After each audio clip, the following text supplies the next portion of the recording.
E aí a gente gasta muito mais dinheiro encarcerando pessoas, prendendo gente, do que com saúde pública. E aí outro ponto, quem que a gente prende? Os grandes traficantes? Não. Porque eu queria trazer um livro, aliás, eu não achei em casa, o Sentenciando o Tráfico, do juiz Marcelo Semer, e ele vai mostrar que uma pequena parte das prisões é decorrente de investigação.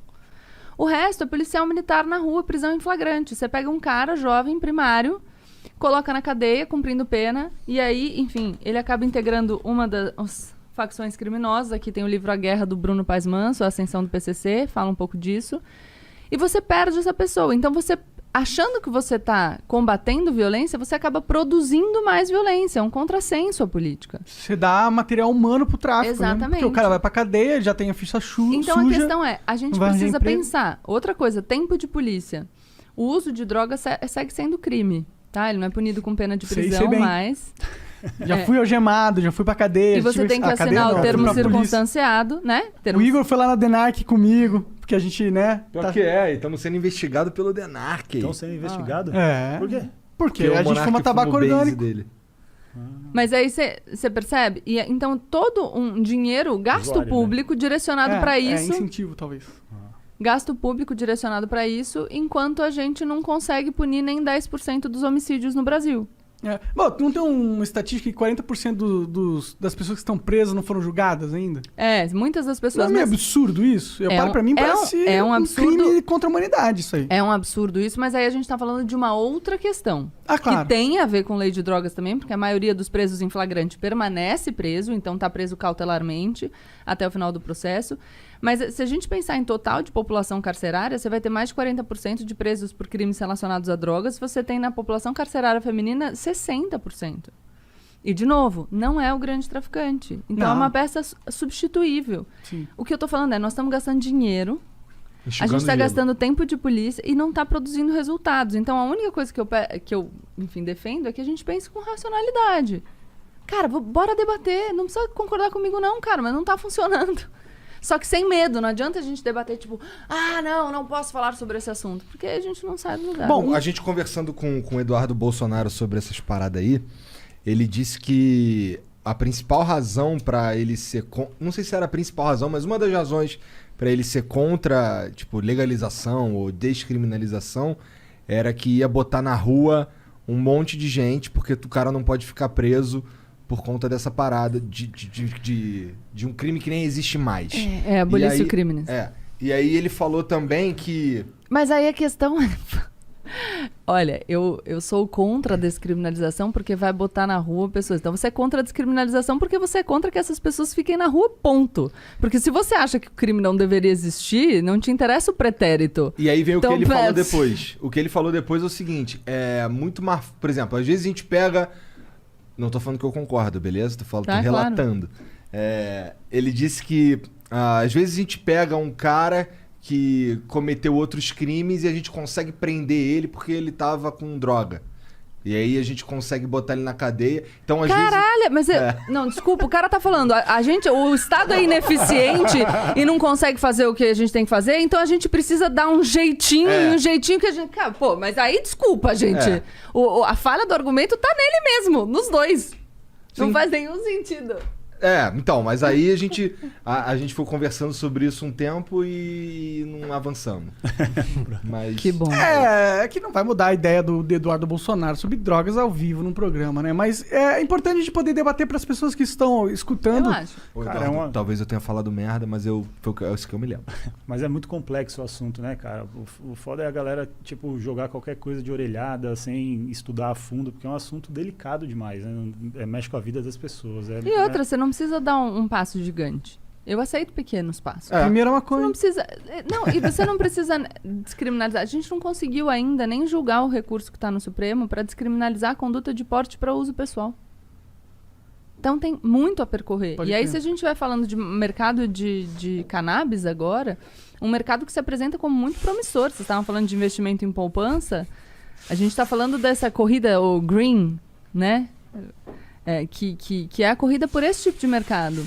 E a gente vai ficar para trás de novo. E o Brasil é um lugar excelente para produzir esse tipo de Pô, coisa. aqui tem sol pra caralho, né?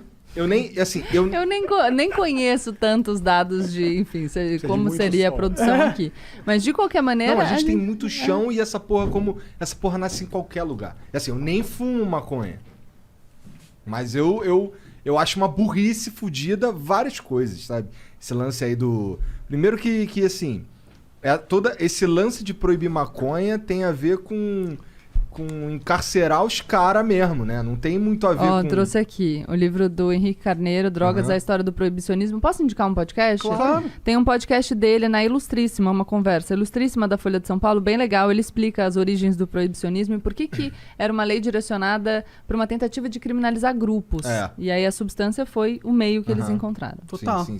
Então, é um livro... Não, pra mim legal. essa discussão é uma discussão que devia ser um dã. Pelo simples... Um quê? Um dã, uma obviedade, uma conclusão óbvia de se chegar... Pelo primeiro... Toda vez ele mete. Não, mas eu acho bom, Dan, que eu pensei que poderia ser um vocabulário de game. Não, pelo próprio argumento que você trouxe. Tipo, o consumo de drogas nunca esteve tão difuso. Difundido, é. Então... E aí? É óbvio que não tá dando certo. Se o objetivo da guerra contra as drogas era inibir o consumo... Errou! E aí? A partir do momento que a gente tem essa constatação óbvia, Aham. não devia ser devia ser tipo... Vamos repensar, né? Cara, tinha mas que a ser questão é que vira tem vários debates interditados, né? Sobre os quais a gente não consegue falar. E é isso. E aí a gente fica empacado. Porque se a gente não conseguir falar, a gente vai permanecer empacado. É verdade. E, porra, tu que é DJ lá, deve ver os amigos diretão, né? Curtindo uma paradinha. Bastante, cara. Enfim, na Então, noite não parece estar muito proibido ali, né?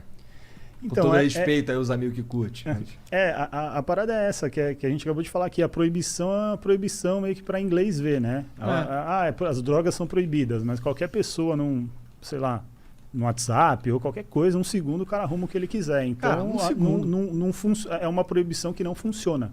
Na real, É minha simbólico. leitura. E aí, Então, se você pensar quem é que sofre com essa proibição, você vai entender por que ela existe. É verdade. E o que eu É acho simbólico em determinados lugares. Em Mas outros lugares é bem concreto. o que eu Se acho tiver que a cor errada, não é tão simbólico, Exato. né? O que eu acho que é Dependendo o- da cor da pele é concreto, dependendo Da é bairro simbólico. onde você tiver, a roupa que você tá vestindo. E o que eu acho um absurdo também, por exemplo, para uso medicinal, né, é uma complicação, porque parece que é legal, né, o uso, mas não é legal a importação, né? É do insumo. Do insumo. Exato. A gente tem agora, pode usar os medicamentos à base de cannabis, mas você precisa de uma autorização específica da Anvisa, até para produção, mas você tem que importar o insumo. O que também é um problema, porque você estará comprando o insumo de outro país, que é quem vai ganhar o dinheiro pela venda do insumo. Tipo, Que assim, Economicamente, fácil de produzir. devia ser um dano, né? a gente falou, a gente contou para vocês que a gente adotou um cachorrinho, né? E ele tem uma sequela de sinomose, então ele tem espasmos constantes e tudo. sinomose? Sinomose, cara, é um vírus que dá em cachorro. Então, aquelas vacinas que os cachorros tomam logo que nascem e depois vai né, renovando a dose da vacina, já mata na raiz o problema. O bichinho fica imunizado, mas... Até cachorro precisa tomar vacina. Vamos falar disso E aí, Vai já. vacina. e aí o nosso cachorrinho ele foi resgatado pela Luísa Mel, né, numa favela, e ele não tomou vacina, ele era um cachorro abandonado. E aí quando a gente adotou, ele já estava curado. A sinomose mata 95% dos cachorros que pegam. Caralho. Ou seja, o ele é um nosso é um sobrevivente, sobrevivente, guerreiro. Sim, ele é um E lindão. aí ele enfim, ele tem essas sequelas, né? Ele tem esse não dá em humano o vírus, né? Então ele foi criado numa baia, no abrigo, ele não socializava com outros cachorros e tudo.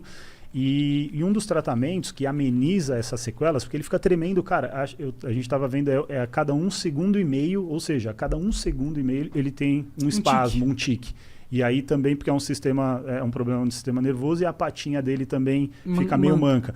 E o canabidiol é um dos tratamentos, só que a gente não consegue. Pro cachorro? Pro cachorro. Sério? Né? Mas É não tem indicado, autorização mas não tem pra uso animal. autorização. Alguém me perdoe Então- se eu estiver errada, mas a última vez que eu fiz a pesquisa, parece que a autorização para uso Só em pra animais humanos. estava suspensa. Então a gente tá caralho. fazendo célula-tronco, fisioterapia, mas, poxa, a Caralho, gente esse quer cachorro tá dar... custando uma grana pra vocês. Tá. Cachorro. Mas vale a pena, ele é demais. A gente quer tentar tudo para melhorar a vida dele. Só que o canabidiol não dá para fazer, mesmo sendo não, acho E que aí animal é não, isso, mas então, mesmo, enfim, a gente precisa, ele é pequenininho, então eu preciso de um remédio com a dose certa, para eu saber quantas gotas eu dou. E tudo isso, se você tem o controle fitossanitário, é melhor. Ninguém. Então, eu acho importante dizer isso. Eu não tô falando aqui que usar drogas não faz mal. Faz mal. Faz mal como faz mal fumar cigarro, como faz mal usar álcool. Faz Claro, mal. sim. Como faz mal comer muita gordura. Faz mal. Açúcar faz mal pra Exato, caralho. faz mal. E por isso eu acho que a gente deve controlar. E fazer o máximo que a gente consegue pra proteger a saúde das pessoas. Nisso 18 anos abaixo, não use nenhum tipo de droga. E nisso tem uma bula. O que você tá usando? Você tem que saber o que você tá usando. Você tem que saber qual é o efeito daquilo. No maço de cigarro, você compra um maço de cigarro, tem ali o aviso. Não tem? Tem. O que pode causar. Vai ser engraçado os avisos da maconha. Pode te deixar com uma fome insana. Vai ficar meio lerdo. Não, mas Pode você pode ficar ser. burro. Você tá falando, uso Perda de memória. precoce. Tem Larica, pesquisas causa de uso larica, né? precoce. Causa larica. Tem pesquisas de uso precoce. Tem. Por exemplo, então, a gente tem Antes dos avisos 25 que a gente... anos, ele pode ter um efeito prejudicial muito forte no desenvolvimento do cérebro. Então, isso que a gente... Ótimo. Então, vamos fazer os alertas. Ótimo, isso é horrível. Não, vamos fazer os alertas, tá certo? Quando eu falo que a gente precisa repensar a política, não é... não, vamos fingir que não tem problema e... Não é isso. Até porque um problema individual pode se tornar um problema de saúde pública mesmo, né? A gente tem um sistema de saúde universal, o SUS.